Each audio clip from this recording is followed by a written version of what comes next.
جس معاشرے میں جس میں ہم رہ رہے ہیں، یہ میری پرسنل آبزرویشن ہے اور کچھ میرے جیسے بہت سے دوستوں کے بھی آبزرویشن ہے کہ ہم بہت پریشان ہیں اپنے بچوں کی پرورش کے متعلق. آپ نے ایک سوال بھی کیا تھا جس کے جواب آپ نے دیا تھا کہ بچوں کو آپ سب سے زیادہ اسلامی مطلب تعلیمات دینے کی کوشش کریں. لیکن یہ میری پرسنل آبزرویشن اور ہمارے کچھ دوستوں کی آبزرویشن یہ ہے کہ یہاں پہ بچوں کو اسلامی تعلیمات دینے سے ان کی والنریبلٹی ٹورڈس ریڈیکلائزیشن بہت ہائی ہے.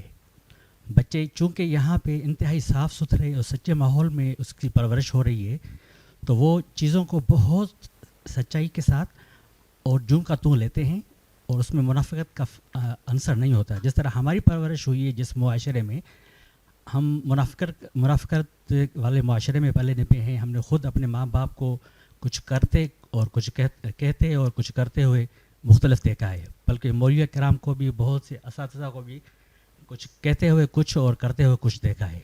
تو ہماری نیچر میں آ چکا ہے کہ ہم کچھ ان چیزوں کو اتنا سیریس نہیں لیتے جو سنتے ہیں. یا اسلامی تعلیمات جو کہ آج لیکچر ہوا اس کا اثر شاید ہم پہ اتنا زیادہ نہ ہو، اگرچہ یہاں کا گرون اپ بچہ ہو اس پہ بہت زیادہ ہوگا. اور یہ میں نے آبزرو کیا ہے اپنے بچوں کے حوالے سے. میں اپنی ایک ایکسپیرینس بتا رہا ہوں کہ میں نے جب بچوں کو جنت اور دوزخ کا تصور بتایا تو ان کی نفسیاتی کیفیت بہت پریشان کن ہو گئی. اور اس کے بعد جب اس کو یہ بتایا گیا، ہماری ایک جہاں پہ وہ لیسن لینا جاتی ہیں ایک عالمہ ہیں، انہوں نے بتایا کہ میوزک سننا جو ہے اور میوزک ڈانس کرنا اور یہ اس طرح کی چیزیں جو ہے نا کرنا حرام ہیں.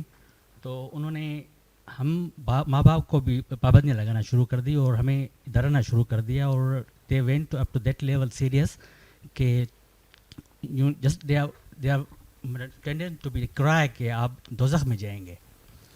پوائنٹ میرا یہ ہے کہ یہاں پہ بہت زیادہ ٹینڈنسی ہے بچوں میں ریڈیکلائزیشن ہونے کی.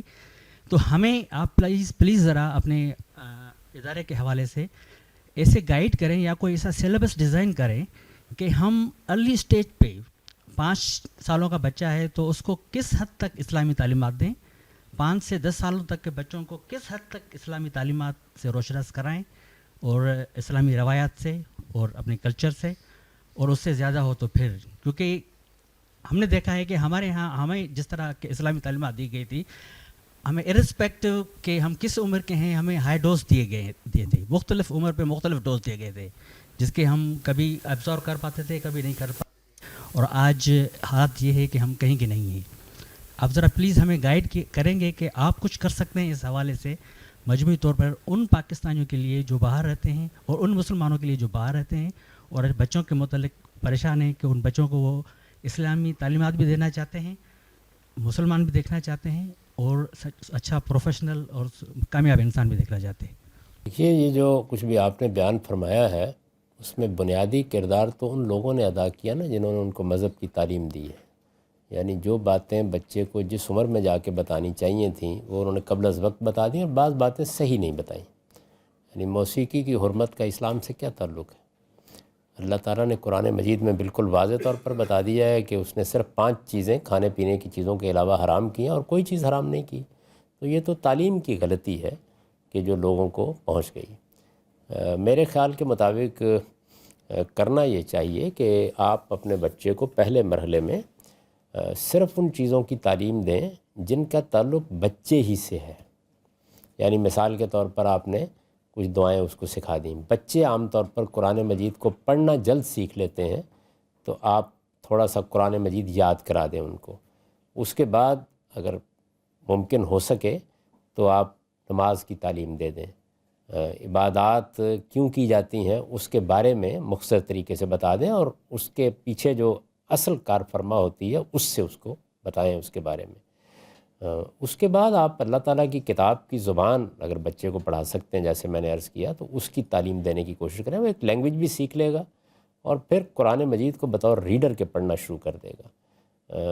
میں تو پاکستان میں بھی یہی تجویز کرتا ہوں، یہاں بھی یہی ہے. جو اب اس طرح کے اساتذہ مقرر کریں گے کہ جو پہلے ہی مرحلے میں موت کا منظر، مرنے کے بعد کیا ہوگا قسم کی چیزیں پڑھائیں گے، تو اس کا نتیجہ تو یہی نکلے گا جو اس وقت نکل رہا ہے. میری گزارش یہ ہے کہ یہ ایک ضرورت ہے، بڑی ضرورت ہے. ہم بھی اس کو سامنے رکھے ہوئے ہیں. تاہم جو بچے ذرا اس عمر کو پہنچ گئے ہیں جو اب باقاعدہ کسی چیز کو علمی طریقے سے سمجھ سکتے ہیں، یعنی انہوں نے کوئی 8-10 سال کی تعلیم پالی ہے تو ان کو آپ ہمارا نصاب پڑھا سکتے ہیں۔ وہ ہم نے 3 سٹیجز میں اس کو مرتب کر دیا ہے۔ بالکل پہلی اسٹیج پر آپ پورے کے پورے دین کو مختصر طریقے سے جان لیتے ہیں، اگلی اسٹیج میں آپ اس کو ذرا تفصیلی دلائل کے ساتھ سمجھ لیتے ہیں، اور تیسری اسٹیج میں آپ کمپیریٹیولی دیکھ لیتے ہیں کہ جو اختلافات ہیں وہ کیوں ہیں، مختلف تعبیریں کیوں ہیں۔ تو آپ اس نصاب سے فائدہ اٹھانا چاہیں تو ضرور اٹھائیں۔ تاہم بچوں کے لیے میرے خیال کے مطابق ابھی مزید کام کرنے کی ضرورت ہے کہ ان کو ایک تدریج کے ساتھ یہ سب چیزیں بتائی جائیں۔ اس کا تجربہ مجھے بھی ہوا کہ بعض اساتذہ پہلے ہی مرحلے میں آ کے پہلا کام تو یہی کرتے ہیں کہ چولہے میں جلتی آگ اور جہنم کی آگ دونوں سے بچے کو متعارف کرا دیتے ہیں۔